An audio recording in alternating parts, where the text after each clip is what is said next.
या देवी सर्वभूतेषु शक्तिरूपेण संस्थिता नमस्तस्यै नमस्तस्यै નમસ્તસ્यै નમો નમઃ.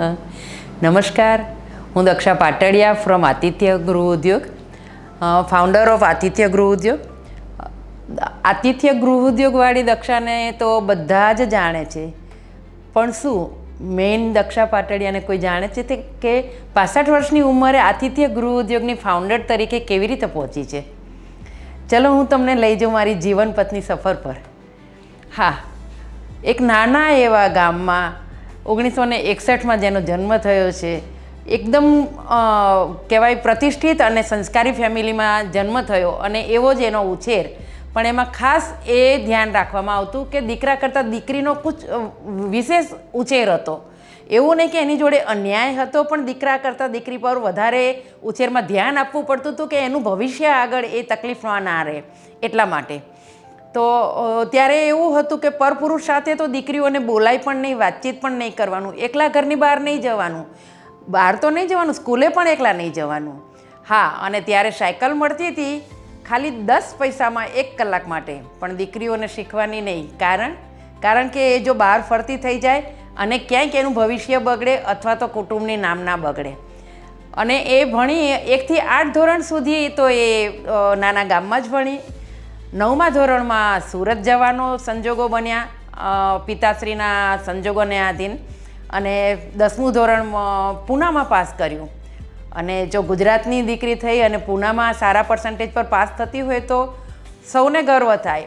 પ્રિન્સિપાલ અને બધા ઘરે આવીને દાદીને, પપ્પાને, મોટા પપ્પાને બધાને સમજાવવા લાગ્યા કે આ દીકરી અમને સોંપી દો, અમે ભણાવીશું અને અમારી સ્કૂલનું નામ કરશે. પણ ના, 10થી વધારે અમે નહીં ભણાવીએ અમારી દીકરીને, અમે ડિગ્રીને એ આપવામાં નહીં માનીએ. હવે અમે અમારા સામાજિક અને આર્થિક સંજોગોને કેવી રીતે એને હેન્ડલ કરવાના એના માટેની અમે એને ટ્રેનિંગ આપવા માટે અમે રાખીશું અને હવે એના માટે સારું ઘર ગોતીશું.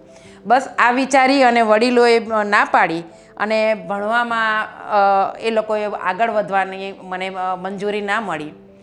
અને હા, બસ 18 વર્ષની થઈ અને એવા જ પ્રતિષ્ઠિત ફેમિલીમાં મારા એવા જ નાના ગામમાં મેરેજ થઈ ગયા. બહુ સરસ રીતે સંસાર ચાલી રહ્યો હતો. એમ કરતાં કરતાં મને 3 બાળકોએ માતૃત્વનું સુખ આપ્યું, જેને મેં બહુ સરસ રીતે ઉછેર્યા. અને સંજોગોને આધીન અમારી ઓફિસ અહીંયા અમદાવાદ કરવાનું થયું. તો અમદાવાદ શિફ્ટ થવાનું થયું 1986માં. 1986માં અમે અમદાવાદ રહેવા આવ્યા. બાળકો ધીરે ધીરે મોટા થવા લાગ્યા, બાળકોને સ્કૂલમાં મૂકવાનો ને એ બધો ટાઈમ થયો અને ચાલી રહ્યું છે. અમને જ્યારે નાનપણમાં ઉછેર કરવામાં આવ્યો અને ભણતર કરવાની આગળ ના પાડી, ત્યારે મારા પિતાજીની મેન્ટાલિટી એવી હતી કે ડિગ્રી ન આપો તો ચાલશે, પણ હાથમાં કંઈ હુનર તો દીકરીને આપવું જ જોઈએ કે ભવિષ્યના એના કપરા સંજોગોમાં એને તકલીફ ના પડે અને એ એના હસબન્ડને સહાયરૂપ અને કુટુંબને હેલ્પ કરી શકે. એટલા માટે અમને ભરત, ગૂંથણ, સીવણ, કાતણ બધું જ શીખવવામાં આવતું. અને હા, ઘરના કામની નીટનેસમાં એમાં તો બિલકુલ જ કચાશ ના ચાલે. સામાજિક ક્ષેત્રમાં સહન કરવાનું, વ્રત, તપ, ઉપવાસ કરીને ધર્મની સાથે સાથે ભૂખ્યા પણ કેવી રીતે રહેવાય એ પણ અમનું એ દ્વારા શીખવવામાં આવતું હતું. હવે અમે બાળકો ધીરે ધીરે મોટા થવા લાગ્યા. મારો સૌથી મોટો બાળક છે એ 8મા ધોરણમાં આવી ગયો અને એકદમ જ 1995ની સાલમાં મારા હસબન્ડના ફાધરે એમને કીધું કે કાલથી તું પેઢી પર નહીં આવે. એટલે ક્યારે આમાન્ય એવી રાખેલી હતી વડીલોની કે ક્યારેય એ કે એમાં હા ના કહેવાના તો કોઈ ચાન્સ જ નહોતા. પણ મનમાં એક ચોક્કસ વિચાર હતો કે કેમ એમ અધવચ્ચે અને એકાએક કાચી સેકન્ડમાં કે તું પેઢીમાં નહીં આવે એવું કેમ? મારા હસબન્ડ તો બિલકુલ શોક થઈ ગયા અને બ્લેન્ક જ થઈ ગયા કે શું કરવું છે, શું નથી કરવું, કશું કરવું જ નથી બસ. અને મને એ વિચાર આવે કે કાલે બાળકોને ભણાવીશ, બાળકોનું ભવિષ્ય શું કરીશ, ખવડાવીશ શું, કેવી રીતે કરીશ. હસબન્ડ તો મને નેગેટિવ વિચાર આપે, ચલો આપણી જિંદગી અહીંયા ખતમ થઈ ગઈ છે, બાળકોનું ને આપણી જિંદગી અહીંયા પૂરી કરી નાખીએ. આ સમાજ આપણા માટે નથી ને આપણા જીવવા માટે નથી. પણ ના, હું નાના મોટા કામ શોધવા લાગી. કંઈ ને કંઈ ડિગ્રી નહોતી એટલે ક્યાંય જોબ શોધવાના તો ઓપ્શન જ નહોતા મારી પાસે. પણ કોઈની પાસે કંઈ ભરત ગૂંથણ શાકભાજી લેવા જાઉં તો લોકોને કહું તમારે ભરત ગૂંથણ કરવું હોય તો મને આવડે છે કહેજો, ગૂંથવાનું આવડે છે, સીવવાનું આવડે છે, જે કહેશો એ હું કામ કરીશ. લોકોને મને આવી રીતે હેલ્પ મળવા માંડી. લોકોએ મને નાનું નાનું કામ આપવા માંડ્યા. દિવસના 5 થી 35 રૂપિયા મળતા તો મને ખુશ થઈ જતી કે હા મને લોટરી લાગી, કાલે હું બાળકોને શાક ખવડાવીશ. આ સંજોગોમાં બાળકોનો હું ઉછેર કરતી હતી.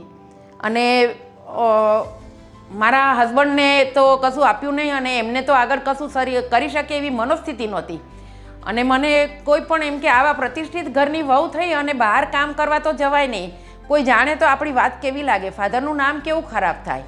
એટલા માટે બહાર કામ ધંધો નહીં કરવાનો, રૂપિયા માટે કામ નહીં કરવાનું, શોખ માટે કંઈ પણ કરી શકાય. પણ મારે તો રૂપિયાની જરૂર હતી કારણ કે મારા બાળકો ભૂખ્યા સૂતા હતા, એ મારાથી જોઈ શકાતું નહોતું. અને મેં કામ કરવા માંડ્યું અને લોકો મને કામ આપવા માંડ્યા. કામમાં હું દરેક કામ કરતી, 24માંથી 22 કલાક કામ કરતી. સવારના 4 વાગ્યાથી રાતના 2 વાગ્યા સુધી મારું કામ ચાલતું અને બીજા દિવસનું હું કંઈક પ્રિપરેશન કરી અને સૂવું. સવારે બધા ઉઠે ત્યારે છોકરા માગે તો મારી પાસે કંઈક હાજર હોવું જોઈએ. બસ આ જ થિંકિંગ અને આ જ મારું રૂટીન. અને પછી તો એમ કરતાં કરતાં અમે બધું કોઈ કહે કે હું આ સેલ કરું છું, કપડાં સેલ કરું છું, જ્વેલરી સેલ કરું છું, મારું તું સેલ કર અને આમાં તને પર્સન્ટેજ આપીશ તો ઘેર બેઠા એવું સેલ કરું. કોઈ મને નાસ્તાનો ઓર્ડર આપે તો નાસ્તા બનાવવા જવું. મારી પાસે બનાવવાની વ્યવસ્થા તો હતી જ નહીં, એમના ઘેર જઈને બનાવી આવું. એટલે કોઈ પણ જાતના ઇન્વેસ્ટમેન્ટ વગર જે કંઈ મળે એ લેવાની વૃત્તિથી કામ કરી અને હું બાળકોનું ભરણ પોષણ કરી રહી હતી. પણ અમદાવાદ જેવા સિટીમાં બાળકોને ભણાવવા અને ઉછેરવા એ કોઈ નાની વાત નહોતી. એટલે પછી મોટા મોટા કામ મારે શોધ્યા વગર છૂટકો જ નહોતો. એમ કરતાં કરતાં કોઈ મને એવું કહે કે ભાઈ તું તને બહુ પૈસાની જરૂર છે તો અર્નિંગ માટે ડાયરેક્ટ સેલિંગ કંપનીમાં જોઈનિંગ કર. એમવેથી માંડી વેસ્ટીજ સુધી મેં લગભગ 14 કંપનીઓ એક કરતાં જોઈન કરી. અને બધી જ કંપનીઓની ટ્રેનિંગો લઉં, સાથે સાથે ઘરકામ સંભાળું, સાથે સાથે બાળકોનો ઉછેર કરું, એમના સ્કૂલના ટાઈમ, હસબન્ડના ટિફિનના ટાઈમ, એ ક્યાંય ને ક્યાંય કામ શોધવા જાય. ઘરે થોડું ઘણું જમી અને જાય અને ક્યાંક કંઈક કામ મળે તો કરું, નોકરી મળે તો કરું એવું વિચારે. પણ એ કશું જ કરી શકતા નહોતા બિકોઝ એમને ભાંગી પડ્યા હતા. એટલા માટે કે હા મારી પીઠ પાછળ ઘા કરી અને મારા પોતાનાએ જ મારી સાથે આવું કેમ કર્યું એ વિચાર એ માણસના મગજમાં આજે પણ રમી રહ્યો છે. એટલે એ હવે મારે તો છૂટકો જ નહોતો. એ ગમે એટલું નેગેટિવ થોટ આપે પણ શું એક માં કોઈ હસબન્ડને કે બાળકોને ભૂખ્યા સૂતા જોઈ શકે? ના, હું તો ના જ જોઈ શકું. બાળકોને ધીરે ધીરે ભણતા ક્યાંક અલગ અલગ જગ્યાએ નાના નાના કામ પર મોકલતી કે ભણવાનું હું જાતે ભણાવતી, ટ્યુશન તો પોસિબલ નહોતા. પછી એક સગા હતા, એમને એવું થયું કે તું મારી શોપ પર બાળકને મૂક, મોટા દીકરાને. અને ત્યાં જતો, ત્યાં એને એટલું બધું કામ રહેતું. અમારું સોની કામનું બેઝ છે તો એ રાતના 2 વાગ્યા ઘરે આવે. એની પાસે ભાડું, બસ ભાડું પણ ના હોય, જે 4 થી 5 કિલોમીટર ચાલીને રાતના 2 વાગે ઘેર આવે મારો દીકરો. અમે તો 2 દિવસથી 3 દિવસથી ભૂખ્યા હોઈએ. અને એ જમવાની રાહ જોઈને બેસે અને હું એને કુકર ગેસ પર મૂકી અને કહું કે બેટા હમણાં આપું છું. પણ એ થાક્યો પાક્યો કુકરને સીટી વાગે એ પહેલાં જ ઊંઘી જાય. હવે એ બાળક ભૂખ્યો સૂતો હોય તો મમ્મી પપ્પા થઈને અમે કેમ સૂઈ શકીએ? રાત આખી છોકરાઓ પાસે બેસીને અમે રડ્યા કરીએ. પણ પછી થયું, મારા હસબન્ડ કે આપણે પ્રતિષ્ઠિત ઘરના થઈ અને કુટુંબની આબરૂ બગડે એવું કામ ન થાય તો શું મારા બાળકોનું પેટ ભરવા તમારો સમાજ આવશે? મારા છોકરાઓની થાળી જોવા આવે છે, કોઈ પૂછવા આવે છે? આ વાત હું તમારી નહીં માનું, બાકી બધી વાત માનીશ. મારા છોકરાનું પેટ ભરવાની મારા સિવાય કોઈને ચિંતા નથી. અને કેવી રીતે આ માં જોઈ શકે? હા, મેં નક્કી કર્યું હું કોઈને નહીં સાંભળું અને મારામાં તાકાત છે, હું બધું કરીને તમે બેસી રહેજો, તમે ઘર સાચવજો છો, હું બાળકોનું ભરણ પોષણ કરીશ અને હું ભણાવીને એમનું ભણતર પૂરું કરીશ. એક મક્કમ નિર્ધાર કર્યો કે ના, હું બધું જ કરી શકીશ અને હું કરીશ અને આબરૂને નેવા પર મૂકી દઈશ. બિકોઝ મારા છોકરાનું ભવિષ્ય એના કરતાં ઉપર હતું, આબરૂ ઉપર નહોતી. અને આબરૂવાળાની આબરૂને જો એટલી પડી હોય તો આબરૂવાળાએ કેમ આપણો વિચાર ના કર્યો કે આના માટે આપણે શું કરવું જોઈએ? એને 1 વર્ષ તો બાળકો ઉછેરી શકે એટલું કમસે કમ અનાજ તો આપવું જોઈએ કે બાળકો ભૂખ્યા ના રહે. અને હા, એ સમય એવો હતો કે અમે કહીએ નહીં કે હા મારા કુટુંબમાં આવી મારી પરિસ્થિતિ છે કે અમારા આવા સંજોગો બન્યા છે. પણ જોગાનું જોગ મારા મમ્મી પપ્પા આવ્યા અને એ લોકોએ જોયું કે આના ઘરમાં તો બધું ખાલી છે. ત્યાર પછી મારી મમ્મી ખાસ ખ્યાલ રાખીને દર વર્ષે દાણો દૂણી તેલ ઘી ગોળ ખાંડ બધું 12 મહિનાનું ભરી જાય. અમને ખબર ના હોય, ગાડી ભરીને મૂકીને જતા રહે. હું તો મારા કામ પર ગઈ હોય, મારું એકાદું બાળક ઘરે હોય અને આવીને મૂકીને જતા રહ્યા હોય, એવું મને ખબર જ ના રહે. માં તો માં છે ને, જે બી હું મારા બાળકોની માં છું એવી જ મારી માં, જ્યાં હું દુર્ગા સ્વરૂપે એને જોઉં છું. અને હા, એ મને બહુ મોટો સપોર્ટ મળી ગયો. અને પછી હું જેમ જેમ કરતી ગઈ એ મારા બાળકોના ભણતરમાં નાખતી ગઈ. બીજી કોઈ મોટી માંગ મારા બાળકોની નહોતી. બહુ ડાયા બાળકો હતા મારા. પછી 6, 7, 8 ધોરણ સુધીમાં આવવા લાગ્યા એટલે ધીરે ધીરે પછી મને કંઈક મદદ કરવાની એ લોકોની ભાવના હતી. એટલે એ લોકો વિચારે કે મમ્મી શું કરીએ, કેવી રીતે કરીએ. હું કહું બેટા, ધીરે ધીરે તમારું ભણતર કરતાં કરતાં રોજના 100 રૂપિયા આપણે કમાઈ શકીએ એવી કંઈક મહેનત કરો. મારા એક દીકરી અને 2 દીકરા. દીકરીને તો બહાર નહીં મોકલવાની, પણ હા, બંને દીકરા નાનું મોટું કામ કરે. મોબાઈલ રિપેરિંગ કરે, કોઈને સાયકલ પર ક્યાંય લઈ જાય, સાયકલ શીખવે, સ્કૂટર પર આટો મારવા લઈ જાય, ક્યાંય જવાનું હોય તો રિક્ષા ભાડું બચાવી અને એમને કહે મને 10 રૂપિયા આપજો, હું તમને આટલે સુધી મૂકી જાઉં છું. આવા કામો કરી અને મારા બાળકો રોજના 100-150 રૂપિયા લાવવા માંડ્યા. હા, અમે હવે ફૂલ થાળી જમવા સુધી તો પહોંચી ગયા હતા. એટલે અમને હવે એ ટેન્શન નહોતું. પણ બાળકો મોટા થતા હતા, બોર્ડમાં આવ્યા, ટ્યુશન ક્લાસીસના પૈસા ને એ બધું તો આપણી પાસે હતું નહીં. હું જાતે ભણાવવા ટ્રાય કરતી અને હોશિયારીથી બાળકો ભણતા અને બહુ જ નાની ઉંમરમાં મારા બાળકો પીઠ થઈ ગયા. અને બધું જ ભણવાનું એમને જાતે કર્યું. વગર ટ્યુશને 10 પાસ કરી લીધા, 3 પાસ કરી લીધા. બટ એનાથી આગળ ભણાવવાની તો કેપેસિટી હતી નહીં.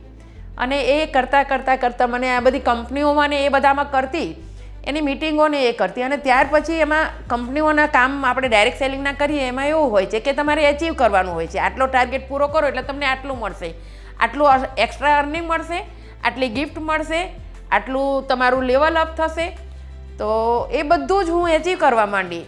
તો મારા ઘરમાં કશું જ નહોતું. તમે નહીં માનો, ટીવી, ફ્રીજ, મિક્સરથી માંડી, ઇલેક્ટ્રિક કેટલ કહો કે માઇક્રોવેવ ઓવન કહો, ઓટીજી કહો, વોશિંગ મશીન કહો, એસી કહો, આખું મારું ઘર મેં આખું વસાવ્યું. અને અતિ આધુનિક ઘર આજના દિવસમાં મારું છે, પણ બધું મારું એચીવ કરેલું છે. એનો મને ખૂબ ગર્વ છે. એ વસ્તુઓ વાપરીને મને દરેક વસ્તુ યાદ આવે છે કે આવા સ્ટ્રગલમાંથી હું પાસ થઈ છું અને કેવું સરસ શોખથી વાપરું છું. આજે મારી બંને દીકરાની વહુઓ ખુશ છે, દીકરીના ઘેર ખુશ છે. બધાને પરણાવ્યા, પ્રતિષ્ઠિત ઘરોમાં સારા એવા કુટુંબને છાજે એવા મોભાદાર ઘરોમાં સારામાં સારા મેરેજ કર્યા. એ લોકોના શ્રીમંત, એમના બાળકોના ડિલિવરી, સંતાનો ઉછેર્યા, એમના વ્યવહાર થતા હતા, એ બધા આજ સુધી કર્યા. ખૂબ સરસ રીતે અમે પાર પાડ્યો. પણ કહેવાય છે ને, દર્દ ના હોતા તો ખુશી કી કિંમત ના હોતી. अगर दर्द ना होता तो खुशी की कीमत ना होती. अगर मिल जाता सब कुछ चाहने से तो दुनिया में ऊपर वाले की ज़रूरत ना होती. એ સમજી અને પછી તો મને થયું મેં બધું કુદરત પર છોડી દીધું. કુદરતે મારા સરસ સંતાનોનો ઉછેર કરી આપ્યો. આ બધું તો થયું ચાલ્યું અને મારા પગના બળ પર મેં કર્યું. પણ હવે બાળકો નાના, ઉછેર, આ બધું જેમ જેમ આપણું અર્નિંગ વધતું જાય છે એમ ખર્ચા પણ વધતા જાય છે, આપણું ફેમિલી વધતું જાય છે. એટલે આપણું લેવલ વધતું નથી કે તમે 1000પતિ હતા તો લાખપતિ થયા, એ લેવલ પર તો નથી જઈ શકાતું. પણ નાના બાળકો થયા એટલે મારો ગ્રાન્ડસન જે સૌથી મોટો છે એને 15 મહિનાની ઉંમરે 5 સર્જરીનો સમય આવ્યો. એટલે આપણી પાસે કોઈ બચત તો હતી નહીં. એટલે એવા ટાઈમે હું કુદરતને કદાચ ધન્યવાદ દઈશ કે એવા ટાઈમે કુદરત મને ક્યાંય ને ક્યાંયથી કોઈનો સપોર્ટ મોકલે અને એ લોકો આવીને મારા આવા ખર્ચા કાઢી જાય. મારી પાસે તો ડૉક્ટરની ફીસના પૈસા ના હોય, ઓપરેશન થિયેટરના તો ક્યાંથી જ હોય. એ પત્યું, એનું બધું પતાવ્યું. અને પછી કંઈ ને કંઈ કામ શોધતી, મારા હસબન્ડ પણ કંઈ ને કંઈ કામ શોધવા પ્રયત્ન કરે પણ સક્સેસ નથી મળતી. પણ ક્યારેય મનથી એવું નહોતું કે કોઈને આપણે દોષ દઈએ, કોણે આપણા માટે આમ કર્યું, કેમ કર્યું, શું કર્યું. હું એ વિચારીશ તો મારા બાળકોને હું કંઈ સારું શીખવી નહીં શકું. અને આ મારો ખરાબ સમય જોઈ અને કહેવાતા હિતેચ્છુ લોકો એવી એવી ઓફરો લઈને આવે, આવા 2 નંબરના કામ કરો તમે લાખપતિ ઘડીકમાં થઈ જશો, આવા ચરસ ગાંજાની ફેરાફેરી કરો, ફલાણું કરો, લુકડું કરો, આપણે બોલી પણ ના શકીએ એવા કામોની ઓફરો લઈને આવે જે મારા બાળકો 17 થી 18 વર્ષના હજુ થયા હતા. પણ મારા બાળકો એટલા સારા કે મને બધું પૂછીને કરે, એમને એમ ના કરે. એને ખબર હતી કે મમ્મી કેટલી સ્ટ્રગલ કરી રહી છે. મમ્મી આ કરવા જાઉં છું, આપણને રાતોરાત 50,000 રૂપિયા આપવાના છે, બેટા આપણે ભૂખ્યા સૂઈ જઈશું, પણ આ કામ તો આપણે નથી કરવું, એ આપણે ના કરાય. તો બાળકોએ એમાં આગળ ના વધ્યા અને મારા બાળકોના સંસ્કારો છે એ બરાબર સચવાઈ રહ્યા. પછી ડૉક્ટરોના ખર્ચાઓમાં સાથે મારા હસબન્ડને બ્રેઇન સ્ટ્રોક આવ્યો, દીકરાને એક્સિડન્ટ થયો અને આ બધા ખર્ચાઓ કાઢ્યા અને એમાં અમે હતા પણ થોડું ઘણું પણ જે બચાવ્યું હતું મહેનતમાંથી એ અમારું પૂરું થઈ ગયું. મીનવેલ કોરોના આવ્યો. ઓલું ગ્રહો બધાને કહેતા હોય છે, કોઈને નડે છે, કોઈને કામ કરી જાય છે, તો કોરોના મારા માટે કંઈક લાભ લઈને આવ્યો.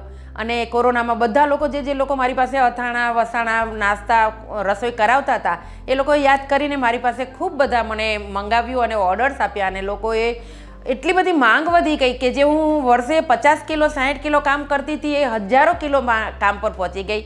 અને ના છૂટકે પણ મારે બ્રાન્ડ બનાવવી જ પડી. મને એવા બધા લોકોનો સપોર્ટ મળ્યો અને મેં કાયદેસર રીતે મારું બ્રાન્ડ બનાવી અને બ્રાન્ડમાં અત્યારે મારી પાસે ખૂબ સારા ક્લાયન્ટ્સ છે. લાઈક ફૂડ ઉદ્યોગના જે અધિકારીઓ હોય છે, ડૉક્ટર્સ લેવલના હોય છે, આ બધા અત્યારે હેલ્ધી અને ન્યુટ્રિશનલ ફૂડ મારું માગે છે, જેમાં આપણે ખાખરા અથાણા વસાણા નાસ્તા મસાલા બધું જ કરીએ છીએ. Gluten free diet, millet base, sugar free, આવી જ બધી વસ્તુઓ બનાવીને લોકોને પીરસી રહ્યા છીએ અને લોકો એન્જોય કરી રહ્યા છે. Thank you universe, thank you my parents અને thank you all of you જેણે મને આતિથ્ય ગૃહ ઉદ્યોગની ફાઉન્ડર બનાવવા સુધીની સફરમાં સપોર્ટ કર્યો. Thank you so much.